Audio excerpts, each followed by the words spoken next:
So my talk will be about StrainEnergy as a driving force and crack plasticity as an energy dissipation mechanism for fatigue crack growth and fatigue as well. Um, so this work originates from a multiple projects on fatigue and fatigue crack growth.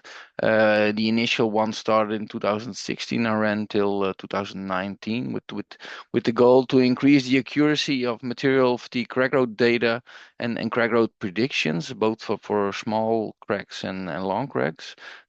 To have less testing for future material characterization and have a physics-based approach to fatigue crack growth both in constant and variable amplitude fatigue, and we had various industrial partners. After this, we continued with a second project called Prof2, which started in 2021 and runs until 2026. And the objective of this project is to increase again the accuracy of fatigue and crack growth calculation, and then specifically for realistic structures and conditions. So it should strengthen the triangle that is indicated here between the mechanical properties, crack growth, and fatigue. Um, and they should be physics based and applicable to multiple alloy systems. Um, um, so today we will focus on the correlation between crack growth and fatigue life and see what we can learn from the results that we get from fracture mechanics and can we apply those to fatigue.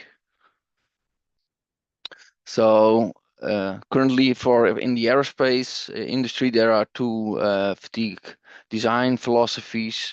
Basically save life that uses fatigue and SN curves. And we have damage tolerance using fracture mechanics and that uses crack growth rate data. And we think that small cracks should be the bridge between the fatigue and fatigue life and crack growth. So we'll tell about a little bit about our background on small cracks and how we use that to predict the SN curve. And that's also the reason why we think fracture mechanics can be used to inform properties that we see in fatigue. So we obtain or we can use fracture mechanics and small crack growth rates. So here we did testing using variable amplitude and constant amplitude bands, where we measured then the crack growth rates from quantitative fractography along a path from the initial discontinuity to the deepest part of the crack. So here you can see all the bands, and we can measure the width of a band, and then the crack length, and then we know the crack growth rate and also the delta K value at that location. We also see a lot of variability within local crack growth rates. So here we can see we have constant amplitude bands and variable amplitude bands, and depending on the location, there can be a large variability due to grain boundaries, grain orientations, and constituent particles. So that's something to take into account. So as you mentioned here, we measure using quantitative fractography, we measure the crack growth within such a constant amplitude band, which consists of 5,000 cycles of high R ratio. And here we can see we have measured long crack data for the same material using the same stress ratio as well, and that is shown on the right. And if we then look at the measurements of all these bands, so each measurement here is one band, and you can see the variability. However, if we look at the average growth over with crack length, then this is the results that we obtain if we fit the crack length versus cycles curve directly. So this is the small crack growth rate, the average small crack growth rate, and we see that there is still a gap between the small and the long cracks, even though we obtain both with naturally increasing delta K testing. So just a constant stress range and letting the crack grow naturally. So we apply constant amplitude testing. So we also see that there is a transition to region 2 for both the long and the small cracks. So that's something to keep in mind. We also see multiple cracks typically on fracture surfaces, and here in this case the lead crack is crack A, which fails the specimen, but we see multiple secondary cracks on the fracture surface. And when we look at those cracks and we measure the crack growth rate.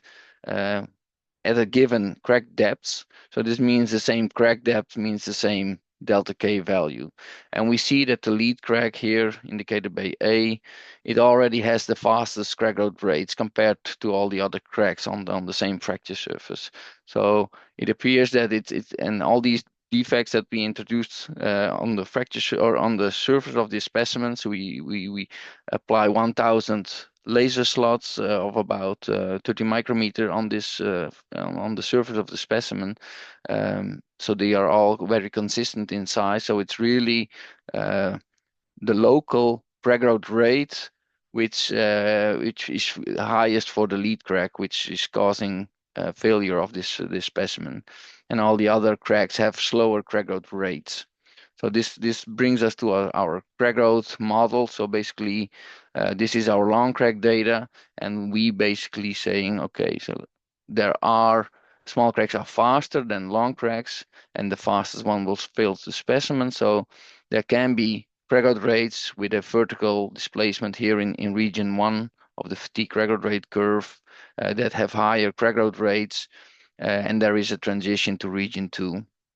And at that time, the crack becomes longer and then merges with the long crack data.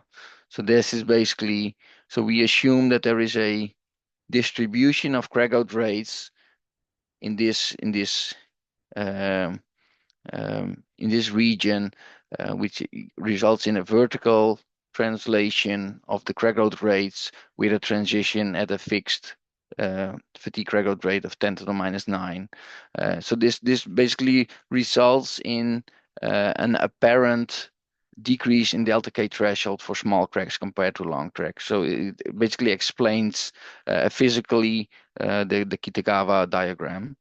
So this is our small crack model. So here you can see this proof, these measurements here are from this portion of the curve, and they basically prove this model that we have.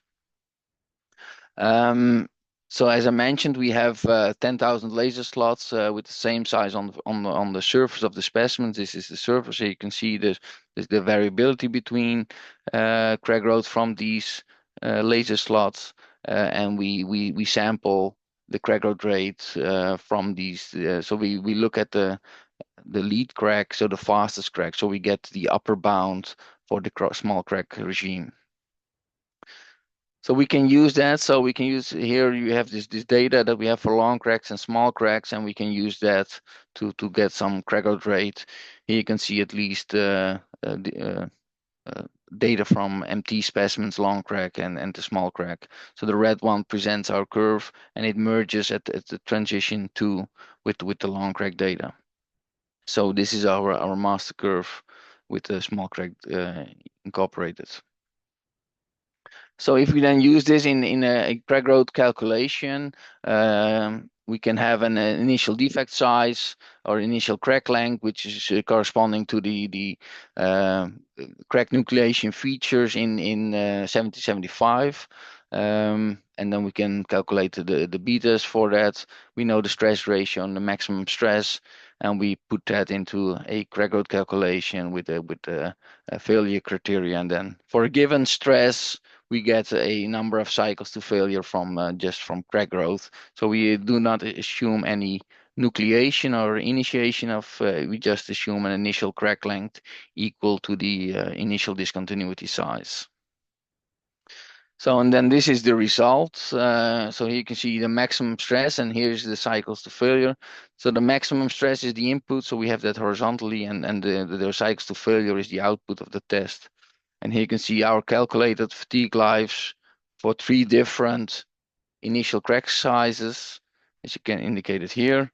And we also show the colored dots are experimental fatigue lives, and we looked at the fracture surface of those particles, and we saw that they have different sizes for this iron silicon crack nucleating particles.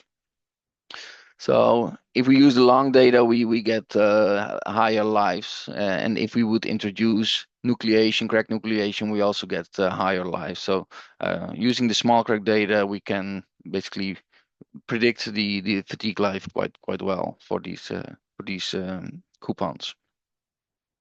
So this basically, oh yeah, as I mentioned, we plot the stress horizontally and the life vertically, and this is in accordance with the new ASTM E468, which is the standard practice for presentation of the constant amplitude fatigue test results of for metallic materials.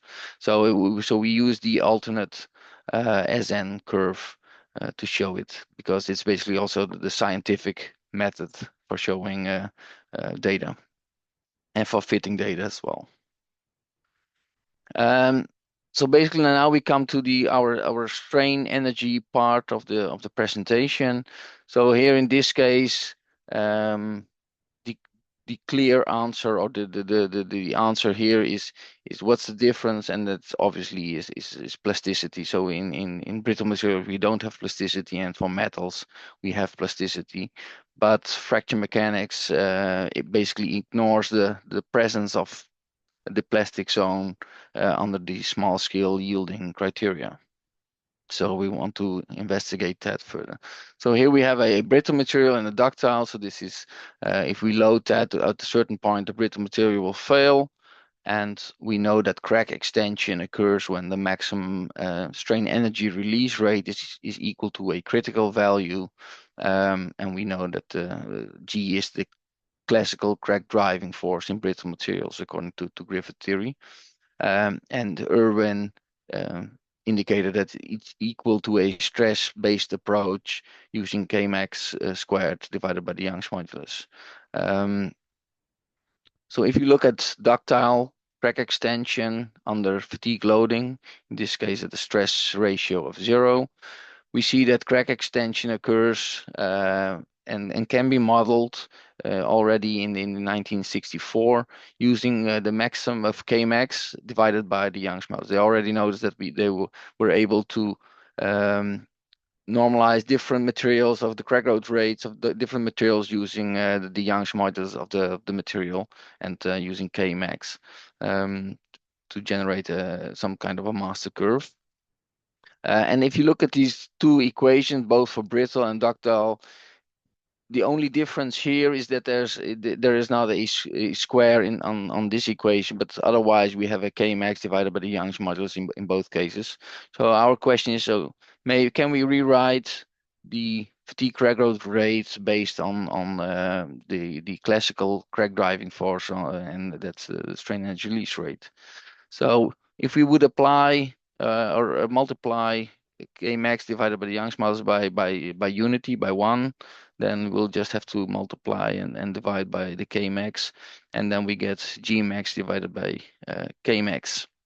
So now we can have a term for the driving force for fatigue crack growth, and we can have a term that is there for plasticity. So this was our hypothesis.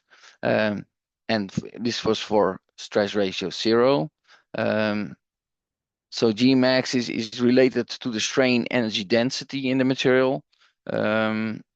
So if you look at stress ratios higher than 0, we would basically do the same. So we're looking at the cyclic strain energy density to look at crack growth rates for all positive stress ratios, including 0. And then we get to this equation where we have a delta G divided by Kmax. And this basically becomes our hypothesis. So this equation, if we look at this equation, we see that basically this results in 1 minus R squared times Kmax divided by the Young's modulus.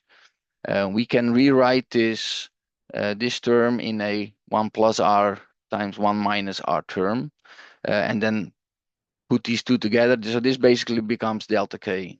So here we have delta K. And if we get a constant 0.5 out of this constant here, we can incorporate that as well, and we get this term here.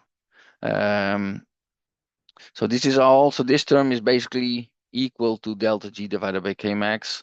And if we look at this term, this is basically the same as delta K effective, only for a difference between these two terms. So this is the Elber crack closure correction. So they introduced this term to account for the stress ratio effect or the mean stress effect.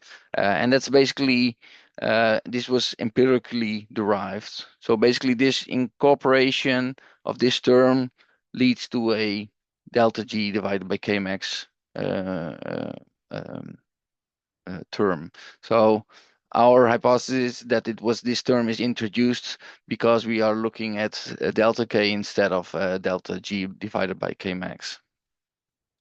So if you look at data here at the delta K, these are for different stress ratios. You get different curves if you plot them as function of delta K, but if you plot both curves as a function of delta G divided by K max, you get the same master curve as you would get for if you calculate delta K effective divided by the Young's modulus. So they are actually they're equal, and we think that delta G divided by Kmax is basically uh, the correct parameter of similitude. So how can we prove this? So if we have a master curve, then for a given fatigue crack growth rate, the parameter of similitude should be constant for different input parameters. So for a given crack growth rate, let's say this crack growth rate here, then the parameter of similitude should be constant. And if delta G divided by Kmax is the parameter of similitude, it should be constant for a given crack growth rate. So it basically indicates that if you look at the crack length for a given crack out rate and look at the crack length, then it should be a function of the cyclic strain energy density. So we can check that. So we did a lot of measurements on 7075 MT specimens. With potential drop, and we tested 61 specimens with various maximum stress and minimum stress.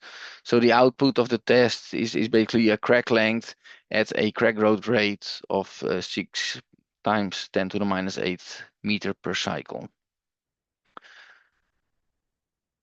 So if you look at a maximum stress of, for example, 100 MPa and look at the cyclic strain energy density, if we vary the minimum stress, then we can vary the delta G. So we can vary the cyclic strain energy by varying the minimum stress, and we'll get different stress ratios. But we only vary the minimum stress, so there's only one input parameter is varied, and as a result, also the stress ratio is altered. So if you look at the crack length term here, as we just showed on the previous slides, if we plot that term for a given crack growth rate, if we plot that as a function of the cyclic strain energy density, we get a linear relationship. So if we did also do that for different maximum stresses, we see that indeed our crack length term here is a function, a constant. If for a given maximum stress, it's a constant time our cyclic strain energy density. So for each different maximum stress, we see that we get a linear relationship here, and this constant here is a function of 1 over S max. So this is also for the slopes in these curves are related to 1 over S max. So the linearity in both graphs basically indicate that there are two different parameters that together make the parameter of similitude for fatigue crack growth.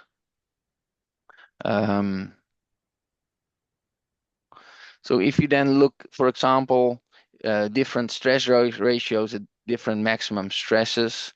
So instead of using the stress range, here we use the maximum stress squared minus the minimum stress squared times the square root of pi times the crack length. Then you can already see that different stress ratios fall on top of each other. So this already proves that for a given maximum stress, here you can see three different stress ratios for a given maximum stress. That already, if you look at the energy term, so here you have energy S squared over the Young's modulus, that's the energy term. Already the stress ratio effect disappears for a given maximum stress. So the energy is one term, and then you still have to divide by the maximum stress to also eliminate the effect of the maximum stress.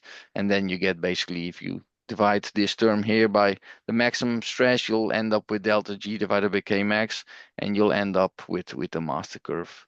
So the proof is that there are two different the parameter of similitude consists of two different terms, basically delta G and 1 over K max. So the physical closing of a crack is not responsible for the stress ratio or the mean stress effect.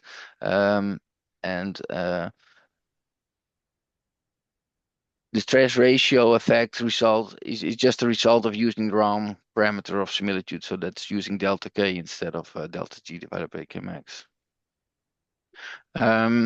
So how does plasticity comes in? So as we showed, if we have we have two different stress ratios, stress ratio 0 and 0.8, and we can up in these stress ratios. If you look at them, you can have the same uh, cyclic strain energy density, and if you have the same crack length, then basically you have the same delta G.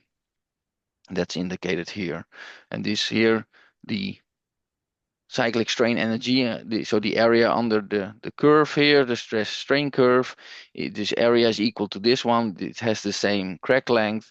So delta G in this case, second case, is equal to the first case, except that we have a larger plastic zone in the second case.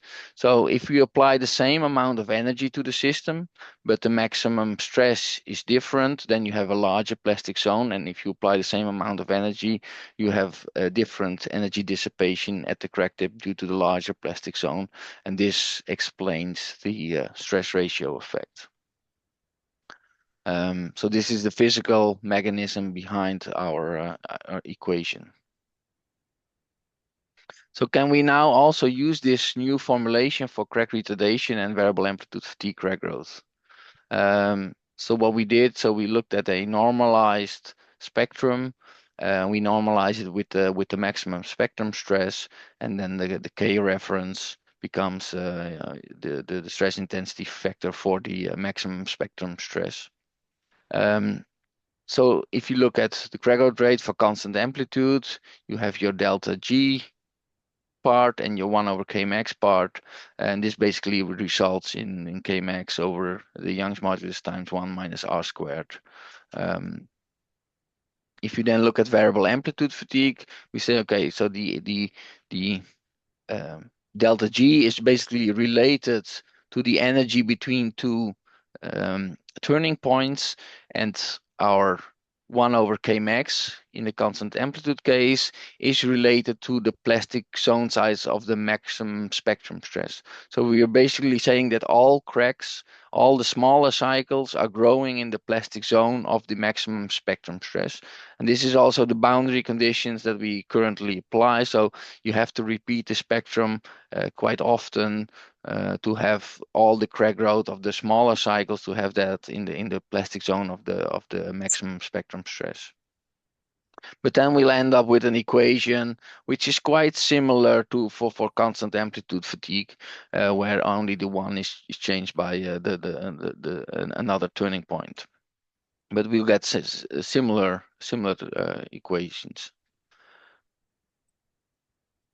So if you then apply that to a crack growth calculation, basically then we have um, crack growth from initial crack length uh, plus crack growth.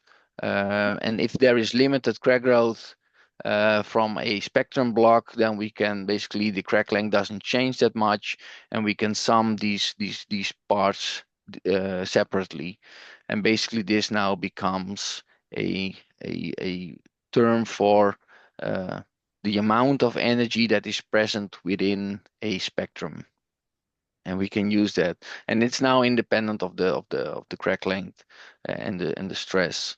So we can use this term to basically have a fatigue severity index, which is the average of the energy in the spectrum to the power n. So you still have this power n here, and it's basically looking at how much energy is present within the spectrum.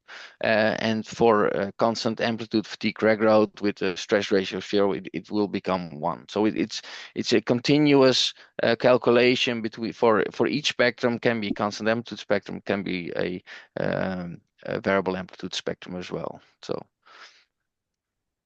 So it uses, we can calculate all things with the same equation. So if we now look at the fatigue severity index, which basically says how much energy is present in the spectrum, we can calculate that for different spectra, and that's what we did here. So we did constant amplitude testing with stress ratio of nearly 0, and we had 5 different variable amplitude spectra. 4 of them were based on wing root bending moment, and one a lower wing skin spectrum of a commercial airliner.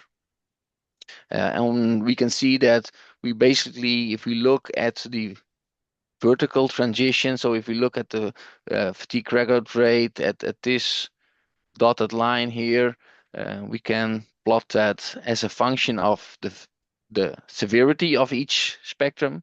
So we can calculate the fatigue severity index of each spectrum and plot that against the Craggot rate, or the Craggot rate against the fatigue severity index. And we get a linear relationship for n is equal to 2.73.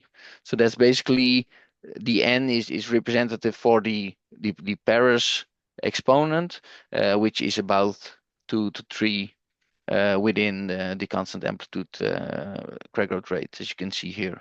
So the average is about 3 average crack growth rate. So the average n. So that is consistent with what we know what this parameter means. So we now have a linear relationship between crack out rate and the fatigue severity index. So we can also create, yeah, so we can use that. So if we divide the crack out rate then by the fatigue severity index, we basically create a master curve. So all the fatigue crack out rates of these 5 different um, um, spectra fall on top of each other, and also the constant amplitude, which is just another spectra, falls on top of the curve as well. There are minor differences, but we think that those are related to the fact that fatigue crack growth under variable amplitude, it activates more slip systems, and it's slightly more efficient than constant amplitude fatigue crack growth. So that's why we think that's the reason that we think that this red curve is slightly below the variable amplitude curves. So, and we applied this for a blind prediction that was organized in 2019 by the Australian Defence Science and Technology Group, where they supplied a spectra and a geometry of a specimen, and people were encouraged to do a blind prediction. And our submission, which was submission 1, we had the best results, well, compared to the experimental results, and we used the approach of the variable amplitude approach that we just showed. So if we look at crack growth and we go to fatigue life, then we have the crack growth rate for spectrum A, as you can see here. So we have this function of Kref where the spectrum is effective spectrum is incorporated in the constant. And if we then look at the fatigue life, which is basically the integral from initial crack length to the final crack length, using the Craig-Road equation, we basically see that our fatigue life is related to this constant and is a function of the reference stress to the power minus n, where this constant contains all the retardation effects, geometry effect, and the equivalent initial damage size, or A0. If we then look at Craig-Old rate for spectrum B, we basically see that since they are linear related, we can also look at the ratio between the fatigue severity index of spectrum B versus spectrum A, and use the constant that we have for spectrum A.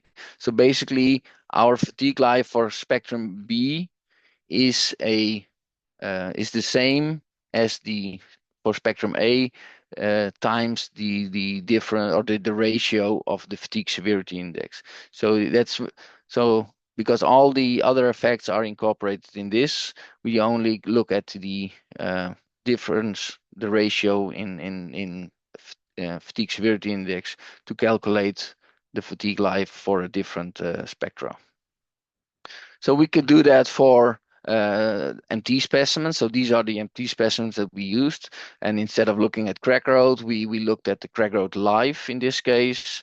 So it's long crack road life. And if we if you look at the life as a function of stress, so this is the SN curve, we can use the fatigue life and multiply it with the fatigue severity index for each spectra, and then we get basically a master SN curve for this coupon, so this MT coupon. So that was long crack growth. So the question was, can we also do that for small cracks and more representative structural elements, also with the stress gradient? So we looked at a strip of aerospace material, aluminum with a hole. So we use the same geometry, microstructure, and hold ring procedure that is used for the aircraft. Same surface finish with the etching, anodizing, and primer. And we tested two different spectra, so Falstaff and the same and the spectrum that's the same in the aircraft at that location from which this specimen is um, uh, originate from. And both spectra had different fatigue severity index. So if we look at the fatigue life, then we basically see that if we plot the fatigue life for both spectra as a function of the fatigue life times the fatigue severity index, we again get a master curve.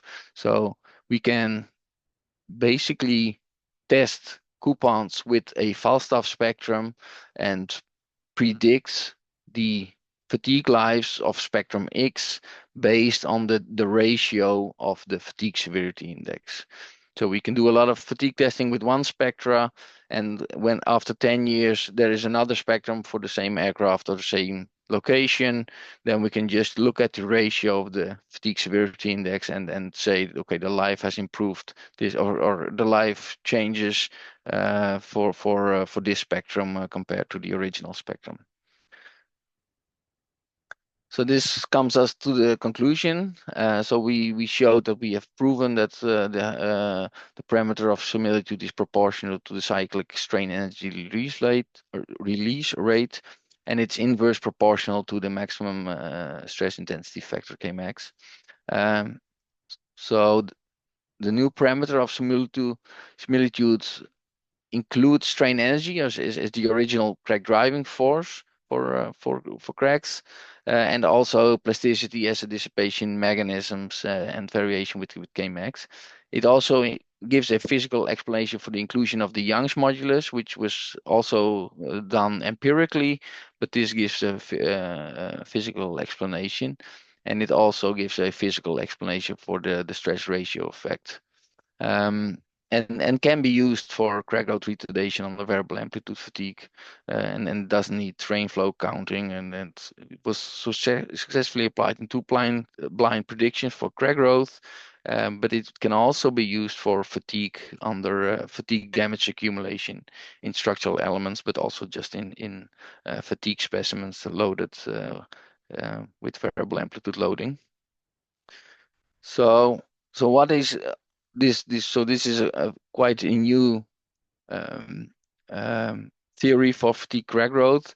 So what are the implications for fatigue? So we already showed that um, we can use fracture mechanics to predict the SN curve.